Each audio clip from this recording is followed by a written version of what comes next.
Bonsoir à tous, bonsoir adhérents Synertiel. Bienvenue dans ce nouveau webinaire consacré au thème de la gestion des déchets dans le cadre de la loi AGEC. Une loi rentrée en application en ce début d'année qui vise, comme son nom l'indique, à limiter le gaspillage des matériaux et favoriser le réemploi et la valorisation des matériaux. Certaines de ces mesures sont déjà en application. Il nous a donc semblé important de vous informer, du moins de vous apporter un peu d'éclairage sur ce sujet. Alors, je me présente pour ceux qui ne me connaissent pas. Je suis Olivier Gonzalez. Je suis dans l'équipe marketing de Synertiel et je serai le coordinateur de ce webinaire. Pour aborder la thématique du jour, je suis accompagné de deux experts, donc Delphine Glutron, conseillère environnement pour la Chambre des métiers et de l'artisanat Centre Val-de-Loire, et Benjamin Mateli, chargé de mission développement durable et innovation pour la Chambre des métiers et de l'artisanat France. Bonsoir à tous les deux. Bonsoir. Bonsoir. Bonsoir. Merci de consacrer de votre temps à Synertiel et à ses adhérents. Je vais vous laisser la main dans quelques secondes pour aborder ce sujet vaste et important pour nos adhérents. Alors, quelques règles de fonctionnement avant de commencer. On va être ensemble pour 45 minutes environ de webinaire. Pour que le temps soit plus riche, n'hésitez pas à poser vos questions grâce au petit bouton que vous avez en bas de l'écran, donc en utilisant le chat. Nous tenterons de répondre à l'ensemble des questions, soit durant le webinaire, si elles sont en lien avec ce que vont nous dire nos deux experts sur le moment, ou sinon on répondra à vos questions en fin de webinaire au moment du partage. Voilà. Écoutez, on va commencer sans plus attendre et je vous souhaite un très très bon webinaire à tous. Delphine, Benjamin, c'est à vous. Merci. Eh bien, merci beaucoup. Donc, le temps que la présentation arrive à l'écran, je me permets de vous remercier pour l'invitation de ce webinaire qu'on va animer avec Delphine. Donc, effectivement, sur le sujet des déchets du bâtiment et la réglementation liée à la loi anti-gaspillage pour une économie circulaire qui rentre en pleine vigueur effectivement cette année et qui a été votée et promulguée en février 2020, donc ça fait 2 ans. Donc, sur le programme de cette soirée, effectivement, on va faire un petit point sur différentes mesures qui concernent directement les artisans du bâtiment, donc vous, dans votre quotidien et dans votre gestion des déchets. Donc, tout d'abord, tout ce qui est au niveau de la traçabilité de vos déchets de chantier, les outils qui existent, et notamment un spécifique qui s'appelle Track Déchets pour les déchets dangereux. On vous fera un petit point également sur les extensions des consignes de tri à la source, ce qui s'appelle le tri 7 flux. Delphine vous précisera ça tout à l'heure. Également, tout ce qui est les diagnostics sur les produits et les équipements et matériaux de déchets, toutes les filières de réemploi qui peuvent exister sur vos matériaux. Et on fera un point également sur la mise en place donc au courant de cette année, de la filière à responsabilité élargie du producteur, qui est un petit peu un mot compliqué, mais on va vous expliquer exactement ce que ça veut dire pour vous. Concrètement, le but est vraiment de vous apporter des réponses concrètes aux éventuelles questions que vous avez, et puis vous apporter de l'information sur effectivement cette réglementation. Pour commencer, une petite présentation de l'artisanat dont vous faites partie et dont le réseau des chambres de métiers de l'artisanat est un représentant en tant qu'établissement public de l'État. Nous sommes sous tutelle du ministère de l'Économie, des Finances et de la Relance. On représente au total plus de 1,7 million d'entreprises artisanales. Et parmi ces 1,7 million d'entreprises artisanales, en fait, il y a 4 grands secteurs. Le bâtiment étant le secteur le plus important puisqu'il représente 40% des ressortissants. Ensuite, vous allez retrouver tous les métiers de service. Ça peut être les fleuristes, ça peut être les taxis. Ensuite, vous trouvez les métiers de production, Donc, dans ces métiers-là, vous avez des imprimeurs, vous avez des sous-traitants d'industriels, et puis ensuite tous les métiers de l'alimentation, donc qui peuvent des fois être les plus connus aussi, les boulangers, les charcutiers, les chocolatiers, et j'en passe. Donc aujourd'hui, on va s'intéresser sur votre métier, le bâtiment et toutes les mesures de la loi AGEC qui s'appliquent. Et puis, en introduction, je vais donc laisser la main. On va reprendre sur effectivement qu'est-ce qu'est la notion de déchets pour bien recadrer le webinaire de ce soir. Donc, pour continuer un peu pour les chiffres clés, il faut savoir que dans le bâtiment en France, donc les déchets représentent environ 46 millions de tonnes de déchets, donc ce qui est même plus que les ménages en France. Et c'est quand même 4 fois moins aussi que tout ce qui est travaux publics. Donc, sachant qu'en fait, majoritairement, donc, les déchets sont en fait issus de la démolition. Alors après, pour faire un petit rappel, on va dire, de ce qui est légal, même avant qu'il y ait du coup, la loi AGEC et tout anti-gaspillage pour l'économie circulaire. Voilà, l'idée, c'est de vous faire un petit rappel des basiques, on va dire, sur l'élimination des déchets. Donc vous, en fait, en tant qu'artisan et producteur de déchets, donc vous êtes responsable en fait de leur élimination. Donc là, c'est vraiment quelque chose d'important. Et donc dans ce cadre-là, il y a notamment l'obligation en fait de tenir un registre de déchets donc sortant. Donc là, en fait, ce registre de déchets, donc il est obligatoire pour tout type de déchets. Alors par contre, dans les cas où vous faites appel uniquement au service de la collectivité, là, il n'est pas obligatoire. Mais sinon, c'est vraiment quelque chose à avoir. Et après, donc, je me permets un petit rappel des pratiques interdites, qui semblent logiques, mais c'est quand même important d'en parler. Donc, il est interdit en fait donc, de brûler donc, les déchets à l'air libre ou dans une installation non autorisée. Donc ça, en fait, c'est tant sur le côté santé donc pour les personnes, avec le risque de fumée toxique, que aussi pour l'environnement. Donc après, il est aussi donc, interdit donc, de mettre ces déchets dangereux donc, dans les ordures ménagères. Donc ça, c'est parce qu'en fait, les déchets dangereux, ça nécessite vraiment un traitement particulier, tant au niveau du stockage que de l'élimination. Et donc, il est aussi interdit donc, de jeter donc, ces déchets tout à l'égout ou dans le milieu naturel. Et il est aussi interdit donc, d'enfouir donc, ces déchets dans les tranchées de chantier. Donc, aussi, pour rappeler un peu donc, au niveau donc, des déchets, après, dans la logique, en fait, forcément, le meilleur déchet est celui qu'on ne produit pas. Donc, c'est pour ça que l'élimination finale, c'est vraiment la dernière étape. Et avant, en amont, l'idéal, c'est de vraiment déjà limiter la production de déchets en elle-même, de base. Et ensuite, en deuxième étape, il y a tout ce qui est en fait réemploi ou réutilisation. Ou en fait, dans le cadre où on fait du réemploi, si on utilise à l'identique un matériau mais qui n'a pas le statut de déchet. Et après, on peut aussi donc, réutiliser donc, des produits qui ont le statut de déchet, mais pour du coup une utilisation autre. Et donc là, on verra aussi, comme l'a dit Benjamin, dans la suite du webinaire, un peu comment vous, en tant qu'artisan, vous pourrez être acteur justement du réemploi des déchets et pouvoir du coup aussi faire des économies tant sur le côté volet économique et aussi préserver l'environnement. Donc maintenant que après cette introduction-là, on va vraiment passer au vif du sujet. Donc sur la loi anti-gaspillage pour l'économie circulaire qui vise vraiment en fait à limiter les déchets, préserver les ressources naturelles, la biodiversité et le climat. Donc dans un premier temps, on va commencer donc, par la traçabilité en fait de vos déchets qui est vraiment renforcée. Donc là, ce dont on va parler, c'est en vigueur depuis juillet 2021. Et en fait, depuis cette date-là, dans vos devis de travaux, donc, il y a des mentions qui sont obligatoires. Donc, il y a 4 mentions. Il faut, si jamais, estimer donc, la quantité totale de déchets donc, générés par du coup, vos chantiers donc, pendant la durée donc, totale du chantier, sachant que là, pour l'estimation de la quantité totale, on n'est pas obligé de détailler déchet par déchet sur le devis. On peut vraiment rester générique. Il faut aussi donc, mentionner donc, les modalités de gestion et d'enlèvement des déchets, donc tout ce qui est effort de tri, la nature des déchets, le ou les points de collecte où seront déposés les déchets, et aussi donc, estimer donc, les coûts associés. Donc, pour vous montrer un peu comment ça peut se présenter, donc là on voit un exemple de modèle de devis où là, en bas du devis, donc il y a les mentions déchets, avec du coup l'estimation de la quantité prévisionnelle. Donc là, il y a écrit 5 mètres cubes, mais après, ça peut très bien être en kilos, en litres. Il n'y a pas du tout de règles sur l'unité, en tout cas, à utiliser pour les mentions déchets.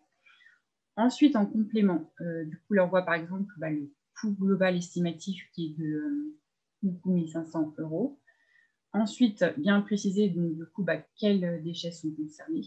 Est-ce que ce sont des déchets inertes, dangereux ou des déchets banals. Et ensuite, préciser aussi le point de collecte qui est utilisé. Donc, ça peut très bien être déchetterie, prestataire privé, distributeur de matériaux. Après, voilà, c'est vraiment du cas par cas, on va dire ça. Donc, voilà pour la partie vraiment devis. Et ensuite, donc, il y a aussi une obligation. Donc là, c'est une obligation en fait, pour le centre de collecte auquel vous déposez les déchets. Il doit vous fournir un bordereau de dépôt des déchets qui précise du coup l'origine, la nature et la quantité de déchets collectés. Et donc ça, en fait, c'est vraiment important de garder une traçabilité des déchets de chantier pour pouvoir vraiment prouver que, du coup, en tant que producteur des déchets, vous avez du coup bien géré ces déchets-là. Sachant que le bordereau de dépôt des déchets est à conserver au moins pendant 3 ans. Et pour vous montrer un peu un exemple, on va dire, de bordereau de suivi de dépôt, et vous pourrez consulter plus tard le lien que nous avons mis. Donc, à gauche, on peut voir, en fait, là, c'est l'exemple où, dans le cas où il y a un seul chantier, du coup, il y a une toute petite partie à remplir par l'entreprise, mais sinon, l'installation de collecte précise vraiment la typologie de déchets et avec les quantités reçues, acceptées, et avec en précisant aussi la méthode d'estimation. Et dans le cas en fait, où il y a plusieurs chantiers, là, on voit à droite, il y a une annexe en fait, où vous pouvez préciser du coup les différents chantiers. Sachant que là, l'exemple de bordereau que je vous montre, voilà, c'est pas encore le définitif, hein, c'est encore en consultation, mais ça vous donne une idée de ce à quoi ça peut ressembler. Donc voilà pour cette partie-là au niveau donc, du coup, des devis et des bordereaux.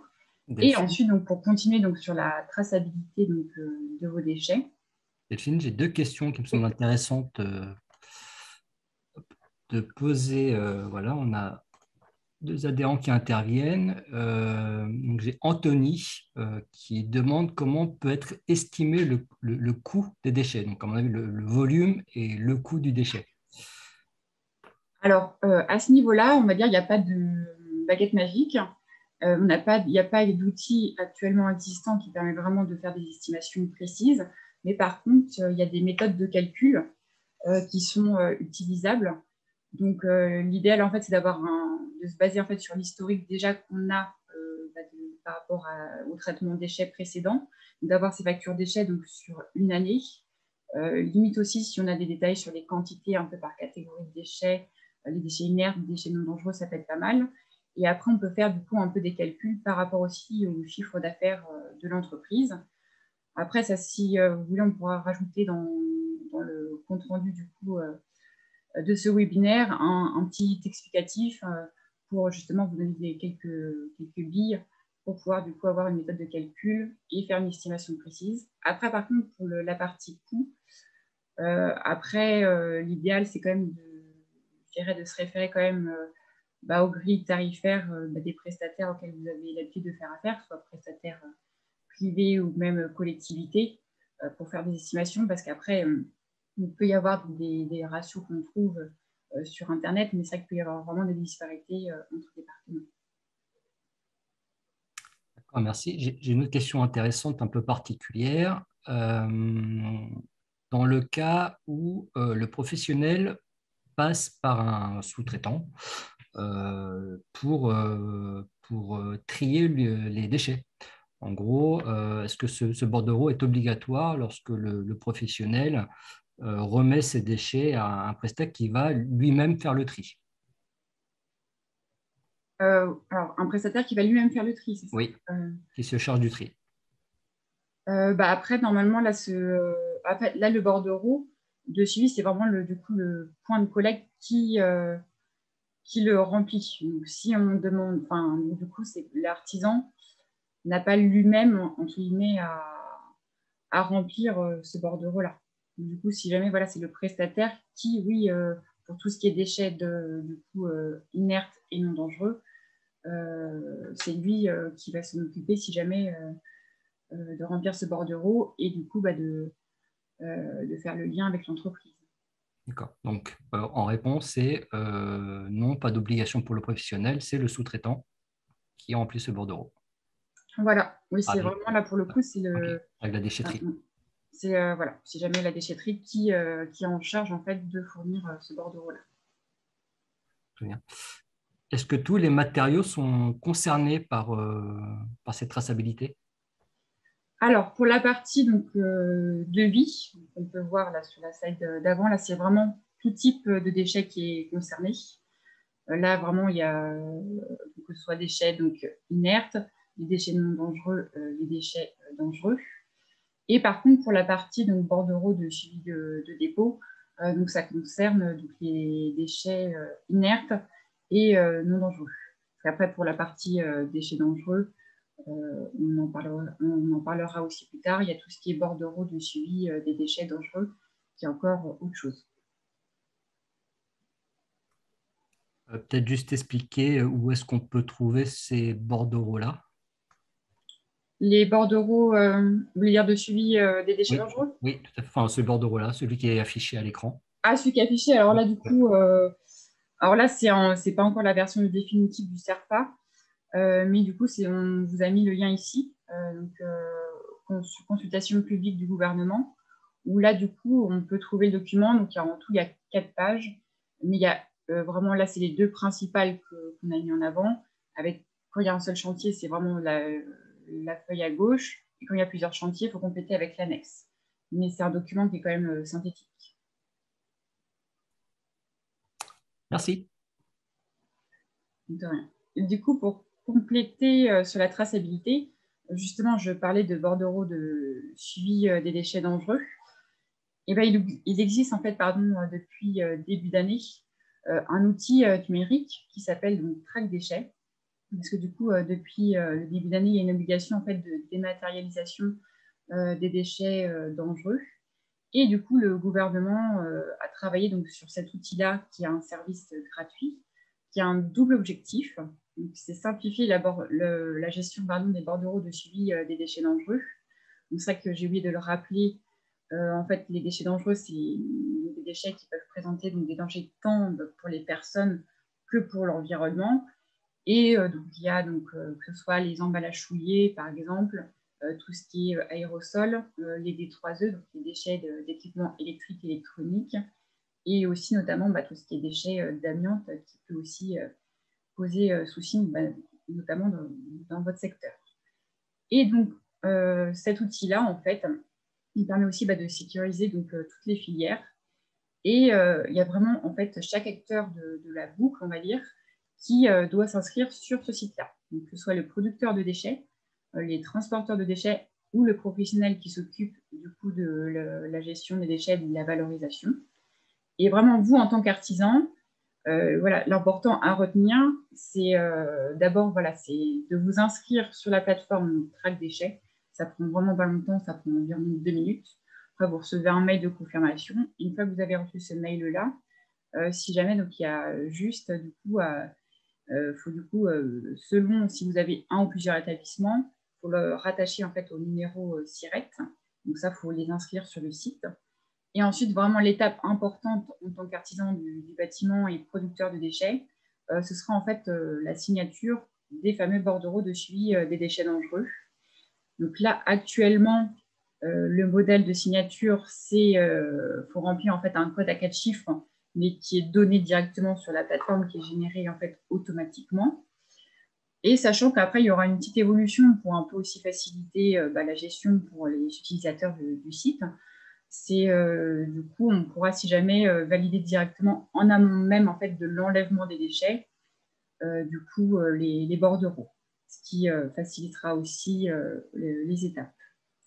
Donc voilà pour l'outil Track Déchets. Et sachant qu'en fait, sur le site est très bien fait, il y a aussi toute une base de données explicative s'il y a besoin voilà, d'approfondir aussi le sujet à ce niveau-là. Ensuite, donc là, maintenant, on vient de voir donc, tout ce qui est traçabilité des déchets. Il y a aussi donc, une autre obligation qui ressort donc, de cette loi donc, AGEC. Alors après, vous deviez sûrement connaître le tri 5 flux. Il faut savoir que du coup, maintenant, c'est étendu donc, depuis juillet 2021 du coup, à 2 autres flux, donc, le plâtre et les fractions minérales. Donc, sachant que voilà, dans le tri 5 flux, il y avait déjà tout ce qui est papier, carton, bois, métal, verre et plastique. Et du coup, voilà, l'idée, c'est d'aller encore plus loin dans le tri et valoriser encore mieux du coup, ces différentes matières. Et dans l'idée, pour aussi faciliter vous aussi le tri, il y a des possibilités en fait de collecte conjointe, hein, de collecter donc, plusieurs flux, par exemple le papier et le plastique. Par contre, tout ce qui est déchets de plâtre, c'est vraiment à trier à part. Et pareil, si vous avez des fois des matériaux où il y a du plâtre mélangé avec d'autres matériaux, ça c'est vraiment à mettre à part. C'est un traitement vraiment spécifique. Et donc cette collecte conjointe, c'est aussi conditionné au fait que si jamais donc, les points de collecte puissent garantir vraiment un tri ultérieur suffisamment performant pour du coup vraiment trier ces 7 flux. Mais après, il y a quand même des dérogations qui sont possibles parce qu'après, selon aussi le type de chantier, il y a des exemptions. Donc là, dans le cadre où, en fait, où il y a moins de 40 mètres carrés sur l'emprise du chantier pour stocker les déchets, on peut du coup déroger à la règle de ce tri 7 flux. Ou si on génère moins de 10 mètres cubes de déchets sur la durée du chantier, c'est aussi donc, le cas. Sachant que par contre, voilà, dans le cas où on ne respecte pas donc, la règle du tri 7 flux, il peut y avoir 2 types de sanctions. Donc, soit une sanction pénale, donc on parle de contravention de 4e classe, donc qui est maximum de 450 €. Ou après, ça peut être une sanction aussi administrative, qui du coup là peut aller jusqu'à 15 000 €. Donc ça, c'est par le maire ou le président donc, de l'EPCI ou le préfet si c'est une installation classée pour la protection de l'environnement.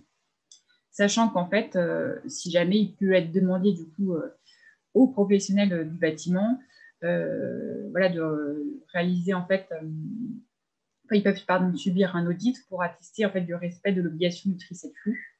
Donc là, voilà, c'est aussi pour contrôler, voir si au final tout est bien appliqué et si jamais l'entreprise doit transmettre un rapport dans un délai déterminé auprès de l'autorité compétente. Donc, sachant qu'après, là, donc, on a vu le tri 7 flux, mais aussi dans le cadre où on veut déposer donc, des déchets, on va dire les déchets ultimes, dans des installations de stockage de déchets non dangereux qu'on appelle ISDND. C'est vrai que ça fait pas mal de sigles, mais du coup, dans le cas voilà, où c'est la dernière étape où on doit incinérer les déchets, et vous, en tant qu'artisan, voilà, si vous voulez déposer des déchets dans ce type d'installation, vous devez remplir en fait une attestation sur l'honneur, comme quoi voilà, vous avez respecté l'obligation du tri 7 flux, et ça permet en fait vraiment de limiter en fait l'enfouissement de déchets qui sont encore valorisables. Donc c'est vraiment dans ce but-là pour vraiment valoriser au maximum du coup les déchets.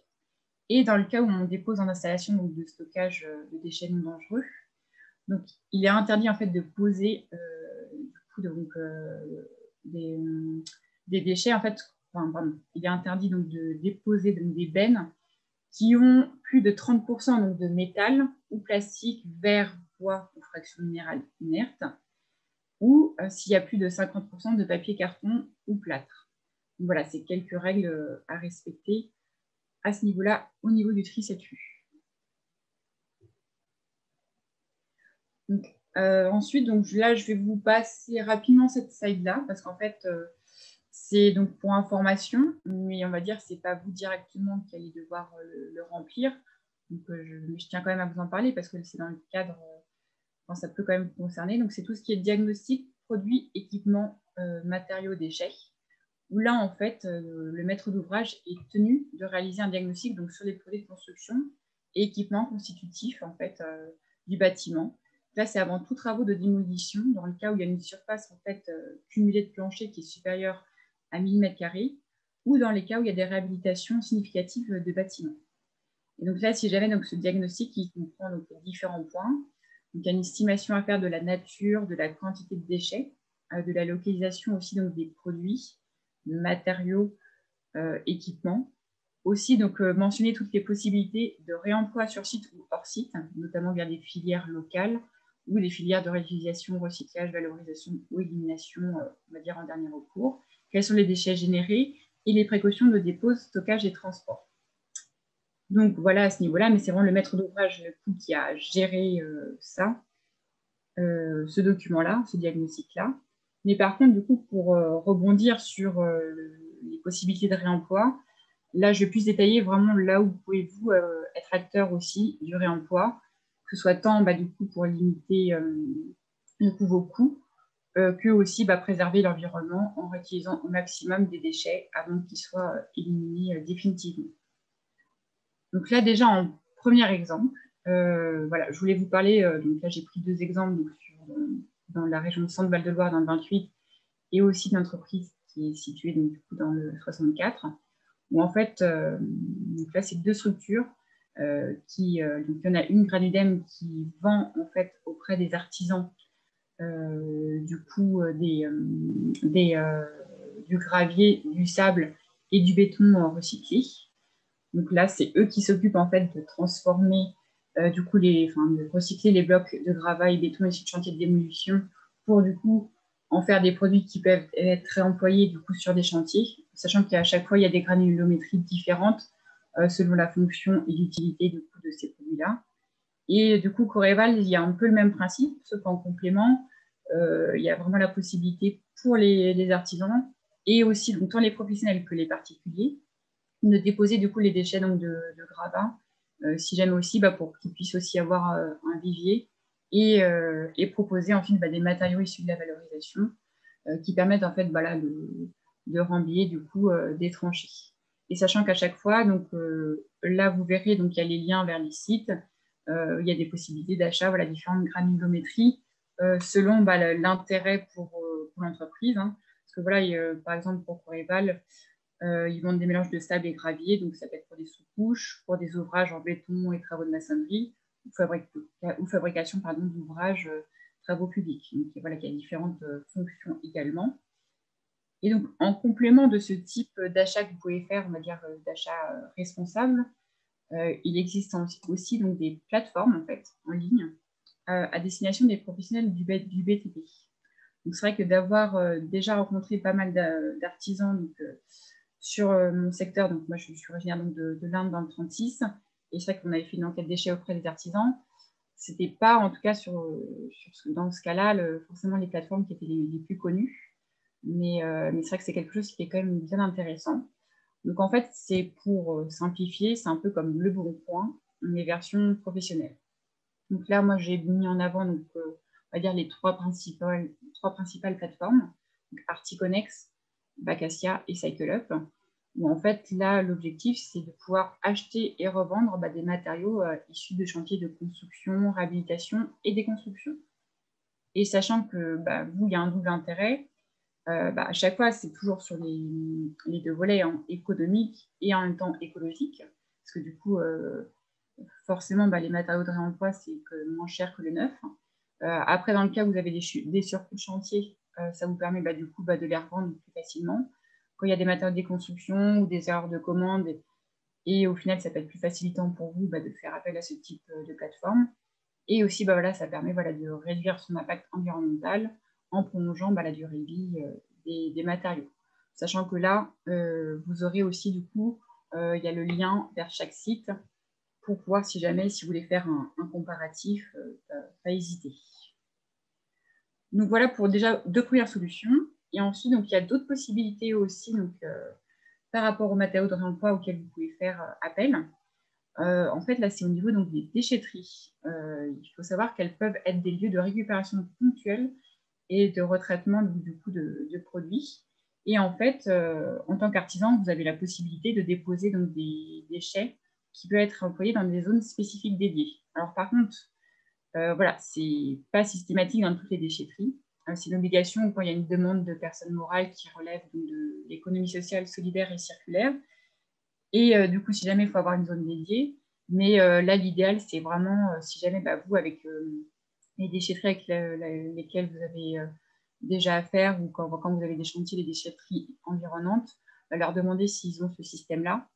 Sachant qu'aussi, en complément, donc il y a les déchetteries, mais peut aussi y avoir des ressourceries ou des recycleries qui aussi ont des zones dédiées, qui peuvent avoir des zones dédiées pour proposer ce service-là. Donc du coup, mais pareil, c'est pas systématique. Donc le mieux, c'est vraiment de vous renseigner en amont sur ce qui existe par rapport à votre territoire. Donc voilà pour un peu les différentes possibilités pour vous au niveau d'achat du réemploi.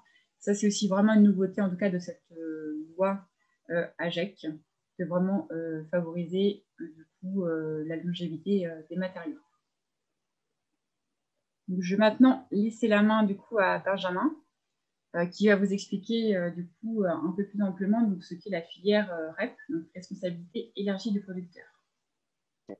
Alors, merci beaucoup Delphine. Donc effectivement, là, on a passé en revue toutes les mesures de la loi AGEC qui sont déjà en application.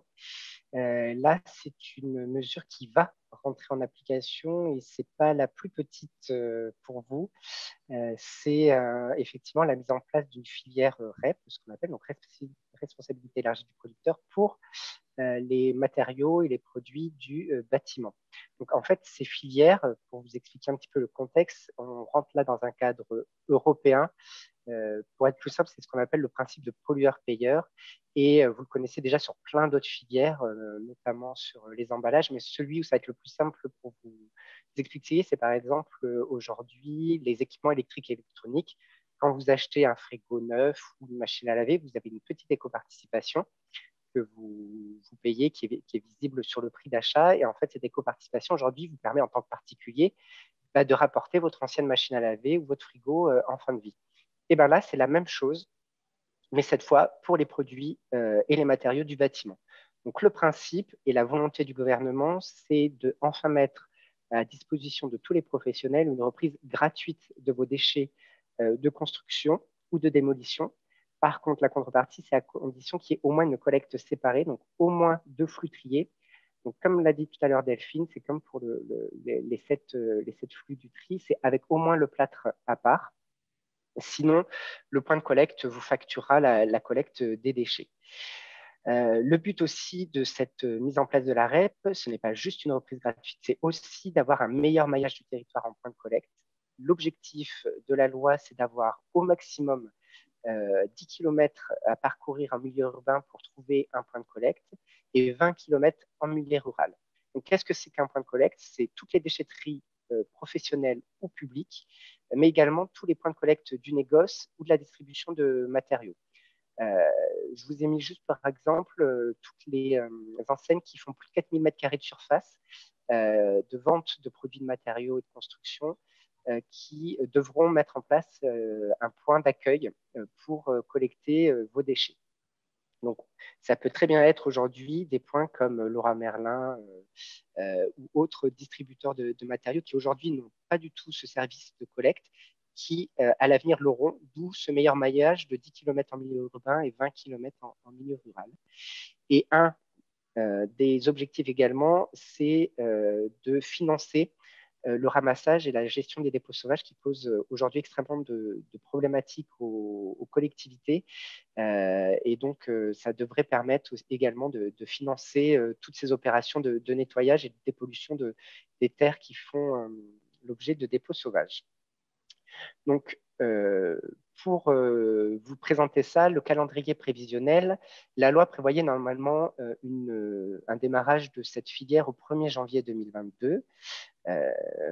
Il y a un tout petit peu de retard au démarrage. Donc, en fait, l'année 2022, il y a bien eu la publication du décret qui permet la mise en place de cette filière. Néanmoins, en fait, il va y avoir ce qu'on appelle des éco-organismes.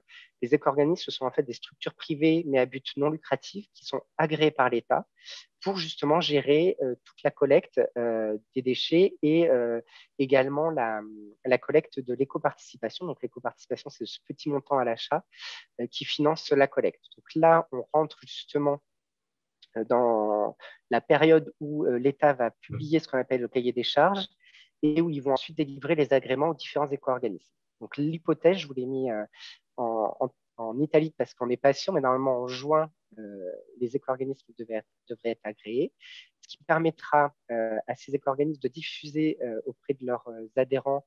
Donc, les adhérents, c'est en fait ceux qui vendent les produits de matériaux de construction et qui les fabriquent. De savoir le coût de cette éco-participation qui sera rajoutée au prix d'achat. Et dès le deuxième trimestre 2022, donc normalement à partir de septembre, vous aurez déjà le déploiement de ces solutions de collecte avec la mise en place gratuite de la collecte de vos déchets de matériaux construction, à condition effectivement qu'il y ait au moins 2 flux séparés, le plâtre et les autres flux à côté. Ensuite viendra la vraie pleine application de la loi, c'est-à-dire le 1er janvier 2023, avec l'application de cette éco-participation sur les produits. Donc, ce montant qui va venir se rajouter, qui est un petit pourcentage sur l'achat des produits neufs, qui vient financer tout ce dispositif-là, parce que effectivement, c'est une reprise gratuite lorsqu'elle est reprise, mais il y a un financement derrière de tout le dispositif. Donc, voilà sur le calendrier, et on a balayé ces 40 minutes avec Delphine toutes les mesures qui impactent directement ou indirectement les professionnels du bâtiment, donc vous au quotidien. On voulait justement vous rappeler par contre que le réseau des CMA, donc, puisque Delphine et moi-même travaillons pour les chambres de métiers de l'artisanat, que c'est un réseau de proximité. Hein. N'hésitez pas à consulter votre CMA pour être accompagné sur ces sujets-là, notamment des déchets, avoir un peu plus d'infos et bénéficier d'un accompagnement. Il y a plus de 300 points de contact en France. On est plus de 11 000 collaborateurs et de 2500 élus qui sont au quotidien à disposition des ressortissants que sont les artisans. Donc maintenant, on est disponible avec Delphine pour répondre à toutes les questions que vous avez par rapport à ce qu'on vous a présenté, peut-être des interrogations sur ce qu'on ne vous a pas présenté, que vous attendiez pour ce soir. Oui, j'ai quelques questions de nos adhérents, alors notamment une sur les plateformes en ligne de réemploi achat-vente, savoir si elles sont payantes ou l'accès à ces plateformes sont gratuites. Alors, pour ces plateformes, en fait, du coup, l'inscription est gratuite. Par contre, au niveau des ventes, il y a une commission qui est prise du coup par les différents sites. Par exemple, pour Articonex, c'est 15% de commission sur le montant hors taxe. Après, Bacacia, c'est vraiment commission variable, c'est selon négociation. Et Cycle Up, c'est commission de 10% du montant hors taxe, du prix de la transaction. Ok, merci. Question sur l'éco-participation. Donc, c'est une participation qui est bien imputée à l'acheteur du matériel. C'est bien ça? Effectivement, c'est ça. C'est-à-dire que c'est un montant. Alors, il n'y aura pas forcément ce qu'on appelle la visible fee. La visible fee, c'est le terme, le fait que quand j'ai pris l'exemple tout à l'heure de l'achat d'une machine à laver ou d'un frigo, vous voyez le montant. Aujourd'hui, par exemple, quand vous achetez un t-shirt, un pantalon, il y a aussi l'éco-participation, mais que vous ne voyez pas. Donc, pour l'instant, on ne sait pas encore si elle sera visible ou pas, mais lorsque vous achèterez effectivement un matériau, un sac de ciment, de la peinture, des plaques de plâtre, il y aura un montant à l'achat et donc vous allez le payer quand vous allez l'acheter. Donc, bien évidemment, c'est un prix qui pourra être répercuté sur le prix qui est fait au client ensuite du chantier. Mais il faudra s'attendre effectivement à des petites évolutions. Mais je tiens à le préciser, hein, c'est comme vous le voyez aujourd'hui sur une machine à laver ou un frigo, vous êtes sur des montants qui sont assez faibles, on est sur quelques euros, sur des appareils qui coûtent des fois entre 500 et 1000 euros. Donc, ça sera exactement la même chose, même si aujourd'hui, on ne connaît pas le montant, il sera connu normalement à partir de juin. Pour pouvoir anticiper, il y aura 6 mois pour se préparer à ce montant-là qui viendra financer tout le reste. C'est-à-dire qu'il ne faut pas oublier derrière que ça veut dire une collecte gratuite sans frais de tous vos déchets en tant que professionnel, ce qui n'est pas le cas aujourd'hui sur tout le territoire. Ok, merci. Je regarde s'il y a d'autres questions qui arrivent. J'ai une question sur le registre des déchets. Donc là, je pense qu'on n'est pas dans la loi AGEC, on est en amont. Est-ce qu'il est obligatoire lorsqu'on dépose tous les déchets en déchetterie? Alors, en déchetterie, du coup, là, c'est des déchetteries. Il faudrait savoir, est-ce que ce sont des déchetteries publiques qui acceptent les professionnels ou est-ce que c'est des déchetteries aussi professionnelles, on va dire, du coup, qui ont plus un caractère privé? Parce qu'en fait, si c'est le cas d'une déchetterie publique qui accepte les professionnels, si c'est que des dépôts dans ce type de déchetterie, ce n'est pas une obligation, donc, du coup, de tenir ce registre-là. Du coup, on fait appel au service public de gestion des déchets. Par contre, dans le cas où on ne fait pas appel au service public de gestion des déchets, c'est bien obligatoire de tenir ce registre-là, sachant qu'il existe pas mal d'exemples un peu partout donc sur Internet. Et voilà, ça se remplit facilement avec les quantités de déchets, qui du coup est le collecteur de déchets. Donc voilà, j'espère avoir bien répondu du coup pour les deux aspects. Une question sur l'éco-participation. Bon, je pense qu'on connaît la réponse. L'entreprise professionnelle paye 2 fois l'éco-participation, celle qui est liée à l'achat et celle qui est liée à la déchetterie. Je crois qu'il n'y a pas d'éco-participation à la déchetterie. Et Pas... non, Ouais. effectivement, il y aura juste à l'achat et normalement, il n'y aura plus de coûts après derrière, sauf si vous ne faites pas le tri. Et à ce moment-là, le prestataire qui collecte pourra vous facturer la reprise. Mais si vous faites le tri avec le plâtre d'un côté et les autres flux, la reprise sera totalement gratuite puisque vous aurez déjà payé à l'achat. Il n'y a pas 2 fois, vous inquiétez pas, il n'y a pas d'entourloupe, vous ne payez pas 2 fois le même service, c'est une seule fois lors de l'achat. Et aussi, je tiens à le préciser, que ce soit l'accès à une déchetterie publique, privée ou à un point de vente, vous n'êtes pas obligé d'avoir, notamment sur le point de vente, c'était la reprise 1 pour 0, je ne vous ai pas expliqué ce que ça voulait dire. Ça veut dire que vous n'êtes pas obligé d'avoir acheté le produit dans cette enseigne-là pour pouvoir le faire reprendre. Et c'est aussi, c'est pas parce que le produit a été acheté en 2021 ou en début 2022 que vous ne pourrez pas apporter le déchet généré ensuite derrière. Il n'y a aucune condition, vous rapporterez tous les déchets, même si c'est des matériaux que vous avez achetés il y a 1 an, 2 ans, 3 ans, 10 ans, que c'est de la déconstruction avec des vieux matériaux. Tout pourra être pris et qu'importe l'enseigne, qu'importe le point de collecte. Si a priori, vous avez répondu à la question. Mm. Une question d'Alain qui a des déchets métalliques et qui intervient plutôt chez un ferrailleur. Est-ce qu'il doit changer de pratique? Est-ce que son ferrailleur sera à même de faire maintenant le nécessaire par rapport à la loi AGEC? Alors après, à ce niveau-là, oui, non, c'est toujours possible de faire appel aux ferrailleurs. D'ailleurs, c'est aussi une source de revenus pour les artisans. C'est l'un des rares déchets aussi où on peut du coup avoir un revenu dessus. Après, par contre, c'est vrai que pour le coup, il faudrait que le bordereau, après, est quand même disponible du coup, pour les ferrailleurs. Et c'est vrai que là, il faudrait qu'il soit à même bien aussi au fait de la réglementation. Donc, même pas hésiter aussi à en parler avec eux au cas où. Après, je ne sais pas si Benjamin a quelque chose à compléter, mais à pas hésiter en tout cas à échanger avec eux pour aussi voir s'ils sont bien au courant du coup, de la loi. Et dans ces cas-là, voilà, avoir un échange ensemble et si jamais pouvoir communiquer sur le bordereau. Merci. De nouvelles questions sont arrivées. Je vois qu'il y a un label économie circulaire. Est-ce que c'est un label qui est pour les professionnels? Et si oui, est-ce une condition pour avoir une collecte, enfin l'accès à la collecte gratuite?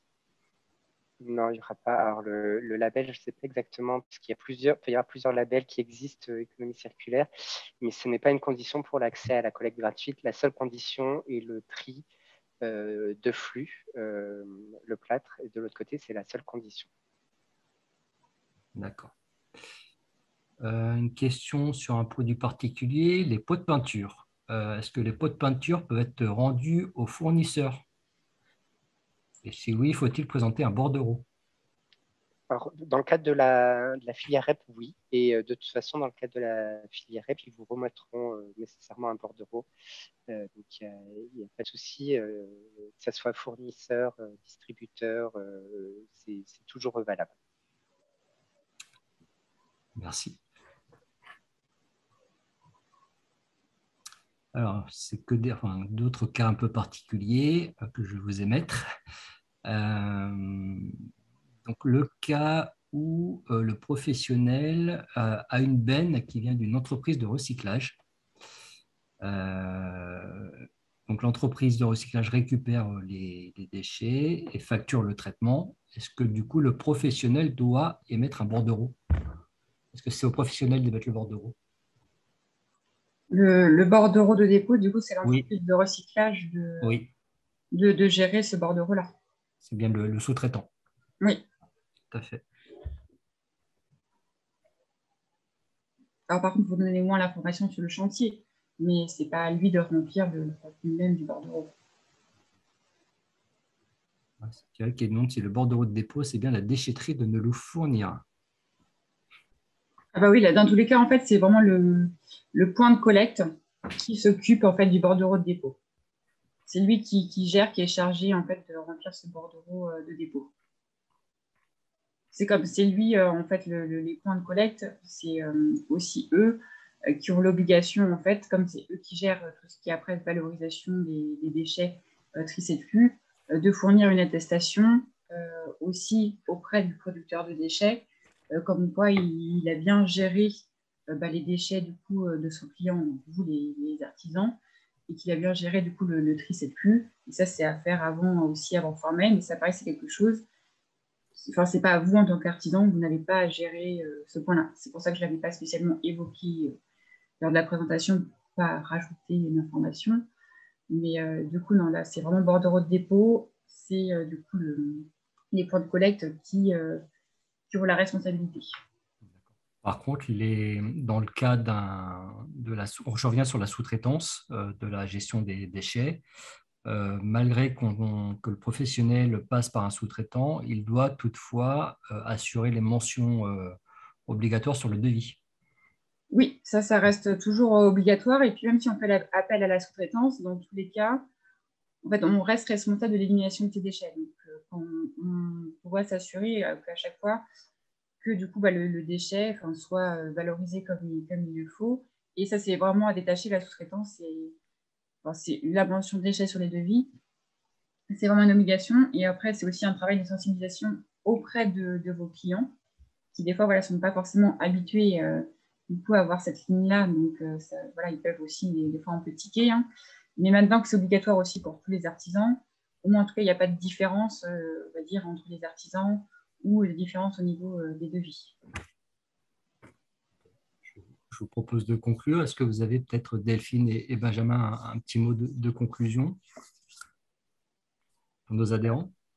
En tout cas, personnellement, je tiens à remercier effectivement des échanges là qu'on a eu, parce qu'on voit que c'est un sujet qui pose pas mal de questions et qui va être en évolution. Donc, on espère en tout cas avoir pu apporter un maximum d'informations et puis de ne pas hésiter, voilà, dès qu'il y a des questions, à soit consulter les chambres de métier, le réseau synertiel ou toute autre structure qui a en capacité d'apporter une réponse sur ces sujets-là. Il ne faut pas rester sans réponse et pas hésiter à consulter des professionnels qui peuvent vous expliquer un petit peu les évolutions réglementaires qui sont assez nombreuses avec la loi AGEC, mais qui apportent pas mal de solutions également. Ouais, et puis voilà, je comptais à remercier du coup, pour votre participation. Et voilà, comme l'a dit Benjamin, pas hésiter aussi, si vous avez besoin, si vous avez d'autres questions suite à la suite du webinaire, à nous interroger. Et merci à Synertiel du coup, de nous avoir sollicités. Bien, nous arrivons à la fin de ce webinaire ciel. Merci en tout cas à tous les deux pour la qualité de vos interventions. On espère qu'on a pu apporter un certain nombre de réponses aux questions de nos adhérents et qu'ils sont maintenant mieux informés sur la gestion des déchets. Alors, vous avez la possibilité de consulter le replay qu'on vous transmettra par mail, ainsi que le petit support de présentation. Et il ne me reste plus qu'à vous souhaiter une bonne soirée et vous donner rendez-vous au mois de mars pour un prochain webinaire ciel.